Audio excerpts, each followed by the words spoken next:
พระธรรมโยนาคำนำพระธรรมโยนาบ่เหมือนกับคำทำหน่วยอื่นๆในพระคัมภีร์พระธรรมโยนาเป็นหนังสือที่พรรณนาและบรรยายถึงการผจญภัยของผู้ทำหน่วยคนหนึ่งที่พยายามขัดขืนคำสั่งของพระเจ้าพระเจ้าได้บอกเราให้ไปยังดีเนเวเมืองหลวงอันสำคัญของอาณาจักรแห่งอัสซีเรียที่เป็นศัตรูคู่อาฆาตของชาติอิสราเอลแต่โยนาบ่อยากจะนำถ้อยคำของพระเจ้าไปที่นั่นย้อนเราฮู้จักคักว่าพระเจ้าจะบ่ทำลายเมืองนี้ตามคำนาบคู่ของพระองค์หลังจากเหตุการณ์อันประหลาดหลายอย่างได้เกิดขึ้นเป็นลำดับแล้วเราจึงเชื่อฟังพระเจ้าอย่างบ่เต็มใจในที่สุดเราก็เครียดจนบ่เว้าจาหยังเมื่อถ้อยคำแห่งการพิพากษาของพระองค์บ่เกิดขึ้นตามที่ได้มีกล่าวไว้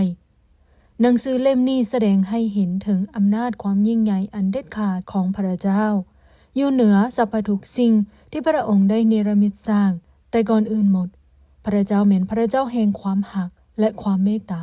คือผู้ที่ให้อภัยและช่วยเมตตาศัตรูของประชาชนของพระองค์แทนที่จะลงโทษและทำลายพวกเขาบทที่1โยนาบ่เชื่อฟังองค์พระผู้เป็นเจ้าข้อที่1มื้อหนึ่งถ้อยคำของพระเจ้ายาเวได้มาถึงโยนาลูกชายของอามิตไตข้อที่2ว่าจงไปที่นีเนเวเมืองใหญ่และกล่าวต่อสู่เมืองนี้เฮาฮู้ว่าประชาชนในเมืองนี้ประพฤติชั่วช้าส่ำใดข้อ3แต่โยนากลับไปทางตากซิดเพื่อหลบหนีจากพระเจ้ายาเวเพิ่นได้ไปที่เมืองยปปาที่นั่นเพิ่นได้พบเรือลำหนึ่งกำลังจะไปตากซิดเพิ่นจึงจ่ายค่าโดยสารและลงเรือกับพวกลูกเรือแล้วก็ออกเดินทางไปสู่ตากซิดเพื่อหลบหนีจากพระเจ้ายาเวข้อที่4แต่พระเจ้ายาเวได้บันดาลให้เกิดลมพายุใหญ่พัดผ่านทะเลม้าและพัดแรงที่สุดจนเรืออยู่ในอันตรายเกือบจะแตกข้อ5บรรดาลูกเรือจึงเกิดสะท้านย่านกว่าหลายและต่างก็ห้องขอพระของตนให้ช่วยเหลือต่อมาเพื่อเฮ็ดให้เรือหลุดพ้นจากอันตรายพวกเขาจึงโยนสินค้าที่ได้บรรทุกมานั้นทิ่มลงในทะเลในขณะเดียวกันนั้นโยนาก็ลงไปนอนหลับสนิทอยู่ในท้องเรือข้อที่6นายเรือได้พบเพิ่นที่นั่นและเว้าต่อเพิ่นว่าเจ้ามัวนอนหลับอยู่เฮ็ดหยังจงลุกขึ้นและห้องหาพระของเจ้าให้ช่วยเหลือบางทีเพิ่นอาจจะเห็นใจพวกเขาและให้พวกเขารอดตายก็ได้ข้อที่7พวกลูกเรือได้เว้าต่อกันและกันว่าให้พวกเขาใส่สลากและหาตัวผู้ที่เฮ็ดให้พวกเขาต้องตกอยู่ในอันตรายเช่นนี้พวกเขาจึงใส่สลากและสลากนั่นก็ตกถึกชื่อโยนาข้อ8ฉะนั้นพวกเขาจึงเว้าต่อเพิ่นว่าบัดนี้จงบอกให้พวกเขาฮู้ซะเจ้าเป็นผู้เฮ็ดผิดในเรื่องนี้บ่เจ้ามาเฮ็ดหยังอยู่ที่นี่เจ้ามาจากประเทศใดเจ้าเป็นคนสัญชาติใดข้อ9โยนาตอบว่าข้อยเป็นคนเฮบเรอข้อยนมัสการพระเจ้ายาเวพระเจ้าแห่งสวรรค์ผู้ได้สร้างน้ำทะเลและแผ่นดินโลกข้อ10โยนาได้เว้าสู่พวกเขาฟังต่อไปว่าตนได้ปบหนีจากองค์พระผู้เป็นเจ้าแล้วพวกลูกเหือต่างก็เกิดสะท้านย่านกลัวและเว้าต่อเพิ่นว่าแม่นความผิดที่ห้ายแฮงหลายแท้ๆ11ส่วนลมพายุก็ยิ่งพัดแฮงขึ้นเรื่อยๆดังนั้นพวกลูกเหือจึงถามเพิ่นว่าเฮาควรจะเฮ็ดแนวใดกับเจ้าเพื่อลมพายุจะสงบลงข้อที่12โยนาจึงตอบว่าจงโยนข่อยลงในทะเลและลมพายุก็จะสงบลงข่อยฮู้ว่าลมพายุอันห้ายแฮงนี้ได้เกิดขึ้นเพราะข่อยเฮ็ดผิดข้อที่13แต่บรรดาลูกเรือซ้ำพยายามแล่นเรือเข้าตาฝั่งและต่างก็พายเรือจนสุดกำลังของตนแต่ก็บ่สำเร็จเพราะลมพายุยิ่งพัดแรงขึ้นเรื่อยๆ14ดังนั้นพวกเขาจึงห้องไหว้วอนต่อพระเจ้ายาเวว่าข้าแต่พระเจ้ายาเวอย่าให้พวกข้าน้อยต้องตายย้อนข้าคนผู้นี้ข้าแต่พระเจ้ายาเวพระองค์เองเป็นผู้รับผิดชอบสิ่งทั้งหมดนี้เพราะแม้นพระองค์ที่ให้เหตุการณ์นี้เกิดขึ้นข้อที่15แล้วพวกเขาก็จับโยนาโยนลงทะเลและลมพายุก็สงบลงทันทีข้อ16เหตุการณ์เช่นนี้ได้เฮ็ดให้บรรดาลูกเรือย่านยำพระเจ้ายาเวหลายที่สุดจนพวกเขาถวายเครื่องบูชาแก่พระเจ้ายาเวและสาบานว่าจะรับใช้พระองค์ข้อที่17พระเจ้ายาเวได้สั่งป่าใหญ่ตัวหนึ่งให้มากลืนกินโยนาและเพิ่นก็อยู่ในท้องป่าเป็นเวลา3 วัน3 คืนบทที่2โยนาภาวนาอธิษฐานต่อองค์พระผู้เป็นเจ้าข้อที่1ในขณะที่โยนาอยู่ในท้องป่านั้นเพิ่ พิ่นก็ได้ภาวนาอธิษฐานต่อพระเจ้ายาเวห์พระเจ้าของเพิ่นว่าข้อ2ในความทุกข์ใจอย่างนี้ข้าน้อยจึงห้องหาพระเจ้ายาเวห์พระองค์ได้ให้คำตอบแก่ข้าน้อยแล้วแต่บอนเลิกของพิภพคนตายข้าน้อยห้องขอให้ช่วยและพระองค์ก็ได้ยินเสียงของข้าน้อยแล้วข้อ3พระองค์ได้โยนข้าน้อยลงไปในบอนลึกสู่พื้นท้องของทะเลลึกนั่นเองบอนที่กระแสน้ำอ้อมข้าน้อยไว้ทุกเจและคลื่นแหงนักก็ได้ม้วนข้าน้อยไว้ข้อ4ข้าน้อยคิดว่าถูกกำจัดจากพระองค์ไปและคงบ่ได้เห็นพระวิหารอันศักดิ์สิทธิ์ต่อไปแล้วข้อ5น้ำได้ท่วมข้าน้อยเต็มทนหายใจฝืดหลายจนน้ำทะเลได้หุ้มห่อตัวข้าน้อยไว้อย่างหมดสิ้นและเท่าทั้งหลายในท้องทะเลอันกว้างใหญ่ก็พันอ้อมหัวข้าน้อยไว้หมดข้อที่6ข้าน้อยลงไปสู่หากฐานตีนภูทั้งหลายในดินแดนบนที่มีประตูลงไหลไว้ตลอดข้าได้พระเจ้ายาเวห์พระเจ้าของข้าน้อยเอ๋ยมีแต่พระองค์ที่ให้คืนมีชีวิตแต่บนเลิกได้ข้อ7เมื่อชีวิตข้าน้อยกำลังเลือนลอยหายไปข้าน้อยก็คิดหาพระเจ้ายาเวห์แล้วข้าน้อยก็ภาวนาอธิษฐานหาพระองค์ในพระวิหารอันศักดิ์สิทธิ์ก็ทรงได้ยินข้าน้อย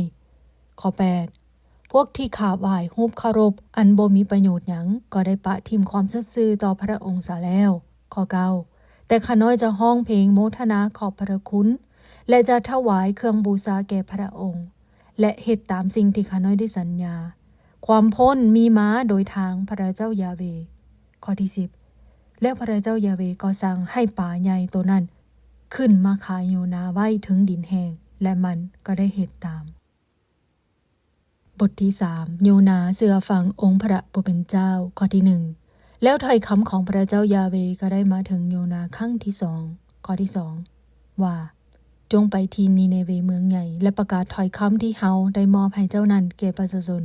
ข้อ3ดังนั้นโยนาจึงเชื่อฟังถ้อยคำของพระเจ้ายาเวห์และได้ไปนีเนเวเมืองใหญ่ที่สุดซึ่งต้องใช้เวลาย่างถึง3วันจึงจะพ้นตัวเมือง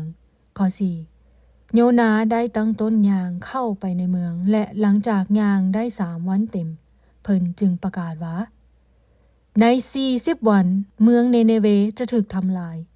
ข้อที่5ประชาชนในเมืองนีเนเวเชื่อฟังถ้อยคำของพระเจ้าฉะนั้นพวกเขาจึงตัดสินใจให้ทุกคนบ่ว่าคนชั้นสูงหรือคนชั้นต่ำต้องอดอาหารและนุ่งเครื่องที่เฮ็ดด้วยผ้ากระสอบเขาเพื่อแสดงว่าพวกเขาสำนึกผิดแล้วข้อ6เมื่อกษัตริย์นีเนเวได้ยินถึงเรื่องนี้เพิ่นจึงลุกขึ้นจากบัลลังก์แก้เครื่องกษัตริย์ออกใส่เครื่องที่เฮ็ดด้วยผ้ากระสอบเขาและนั่งถึงขี้เถ้าข้อ7เพิ่นได้ประกาศให้ประชาชนอยู่ในเมืองนีเนเวฮู้ทั่วถึงกันว่าต่อไปนี้แม่นคำสั่งจากกษัตริย์และบรรดาข้าราชการของเพิ่นอย่าให้ผู้ใดกินหยังเลยชาวเมืองทุกคนฝูงงัวและฝูงแกะทุกโตห้ามกินหรือดื่มสิ่งใดๆทั้งนั้นข้อ8ประชาชนทุกคนและสัตว์ทุกโตต้องใส่เครื่องที่เฮ็ดด้วยผ้ากระสอบเขาทุกคนต้องตั้งใจภาวนาอธิษฐานหาพระเจ้าและต้องเลิกประพฤติการชั่วและเซาเหตุการณ์โหดร้ายของตนซะข้อ9บางทีพระเจ้าอาจจะเปลี่ยนใจบางทีพระองค์อาจจะเซาโกรธให้และพวกเขาจะบ่ตายข้อที่10เมื่อพระเจ้าเห็นสิ่งที่พวกเขาได้เห็นนั้นพระองค์เห็นว่าพวกเขาเซาประพฤติชั่วฉะนั้นพระองค์จึงเปลี่ยนใจและบ่ลงโทษพวกเขาตามที่พระองค์ได้กล่าวขู่ไว้บทที่4โยนาโกรธให้แต่พระเจ้าเมตตาข้อที่1โยนาเครียดและบ่พอใจหลายที่สุดในเรื่องนี้ข้อ2ดังนั้นเพิ่นจึงภาวนาอธิษฐานต่อพระเจ้ายาเวห์ว่าข้าแต่พระเจ้ายาเวห์ข้าน้อยได้เว้ากับพระองค์แล้วก่อนจากเฮือนมาบ่แม่นหรือว่าพระองค์จะต้องกระทำเช่นนี้ฉะนั้นข้าน้อยจึงพยายามสุดขีดที่จะหนีไปตากสิทธิ์เพราะข้าน้อยรู้ว่าพระองค์เป็นพระเจ้าที่มีความหักและมีความเมตตาอดทนเสมอใจดีเสมอพร้อมที่จะเปลี่ยนใจเสมอและบ่ลงโทษข้อ3แต่บัดนี้พระเจ้ายาเวห์เอ๋ยจงปล่อยให้ข้าน้อยตายเสียข้าน้อยตายไปก็ดีกว่าที่จะมีชีวิตอยู่ข้อที่4แต่พระเจ้ายาเวห์ตอบว่าเจ้ามีสิทธิ์หยังที่จะโกรธให้ข้อที่5โยนาได้ออกไปจากเมืองทางทิศตะวันออกและนั่งลงเพิ่นเฮ็ดบอนส้นสำหรับเพิ่นเองและนั่งอยู่ใต้โฮมของบอนส้นนั้น โดยล้อท่าเบิงว่าจะมีหยังเกิดขึ้นกับเมืองนีเนเวข้อ6แล้วพระเจ้ายาเวพระเจ้าก็ได้บันดาลให้ต้นไม้เกิดขึ้นสูงกว่าโยนาให้เพิ่นได้ส้นห่มเพื่อเพิ่นจะได้อยู่สบายหลายขึ้นโยนาดีใจหลายที่สุดนำต้นไม้นั้นข้อ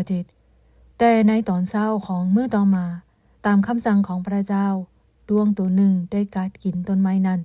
และมันก็ได้เหี่ยวแห้งตายไปข้อที่8หลังจากตะเวนได้ขึ้นแล้วพระเจ้าก็บันดาลให้ลมห้อนพัดมาแต่ทางทิศตะเวนออกและโยนาเกือบสลบไปย้อนความห้อนของแสงแดดเผาฉะนั้นเพิ่นจึงคิดอยากตายเพิ่นว่าข้าน้อยตายไปก็ดีกว่าที่จะมีชีวิตอยู่ข้อที่9แต่พระเจ้าได้กล่าวต่อโยนาว่าเจ้ามีสิทธิ์หยังที่จะโกรธให้ต้นไม้นี้โยนาตอบพระเจ้าว่า